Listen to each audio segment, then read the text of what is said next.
Hello బెటపా నేను కాశాన్ని ఇంట్లోంచి సీన్వి. చెప్పు ఏంటి సంగతి? ఒక చిన్న పని పడింది. ఒక పిల్లోడు చేయి చేసుకున్నాడు. ఎవడాడు? అన్న ఊళ్ళో లేడా ఏంది? చెయ్యి చేసుకుంటే అన్నమేదయ్యా. ఏంది నువ్వు చెప్పేది? అన్ననే కొట్టినాడా? ఎవడాడు? International film superstar Ram Charan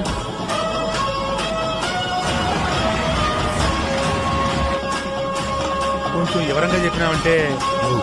ఎన్నిసార్లు చెప్పాలి? అది కాదన్నా, ఆ పిల్లోని చేసుకోలేదు కదా. ఏందయ్యా అనేది? విషయం చాలా పెద్దదన్నా. రాజారెడ్డి పేరెండా? ఈ పులివెందల చుట్టుపక్కల ఉన్న ఊళ్ళన్నిట్లోనూ ఆయన చెప్పిందే ఏదం, చేసిందే చట్టం. ఆ పులివెందల పులి పెట్టే ఈ పిల్లోడు